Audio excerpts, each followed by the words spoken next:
लरज उठी, तुर्की में कयामत बर्पा हो गई।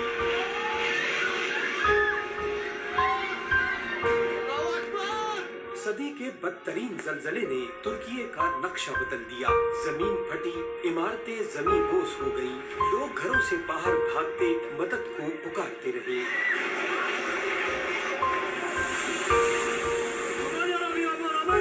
सुबह 4:17 लोग सो रहे थे कि जमीन लरज उठी।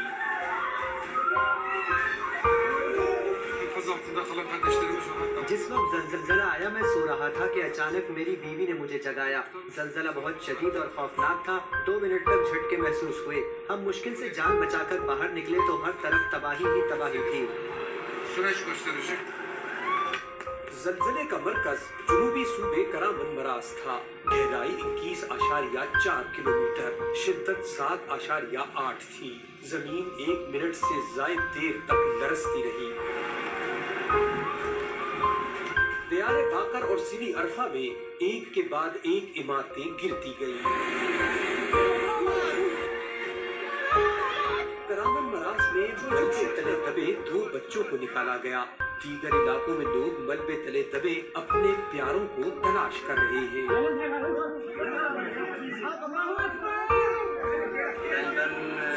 मलबे तले अब भी लोग फंसे हुए हैं। इस इमारत में मेरा एक दोस्त रहता है। उसके बच्चों को ऊपर की मंजिल से बचा लिया गया। इसकी बेटी का एक बाजू टूट गया, लेकिन नीचे रहने वालों के साथ क्या हुआ हम नहीं जानते। जलजले के बाइस सूबा हाते में कुदरती गैस पाइपलाइन फट गई। हर सिमत आग फैल गई। तुर्क वजीर दाखिला के मुताबिक 10 सूबे शदीद मुतासिर हैं। सुबह से आफ्टर शॉक्स का सिलसिला जारी रहा। 10 घंटों बाद एक और शदीद झटका महसूस किया गया।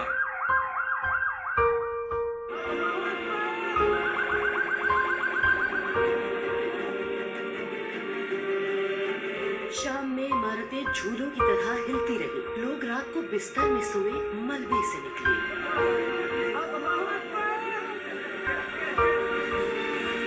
जुनूबी तुर्की से मुल्क शाम का इलाका जलजले से लरज उठा। दारुल हुकूमत दमिश्क, हलब और अल्ताखिया सबसे ज्यादा मुतासिर हुए।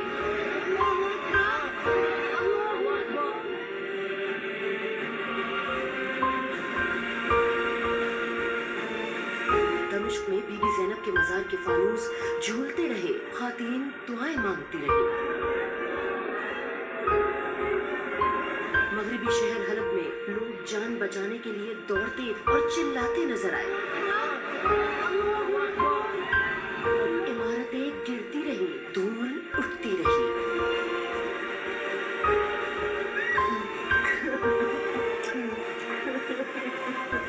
जलजले से शदीद मुतासिर कुछ इलाके हुकूमत मुखालिफ धड़ों के कंट्रोल में है। उन इलाकों में इमदादी काम शुरू तक न हो सका। मलबे तले दबे लोग मदद के लिए पुकार रहे हैं।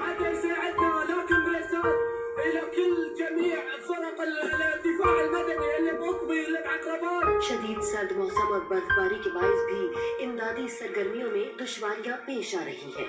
शामी शहर एजाज में रेस्क्यू वर्कर्स ने बच्ची जिंदा निकाल दी। जख्मी बच्ची के कपड़े खून आलूद थे।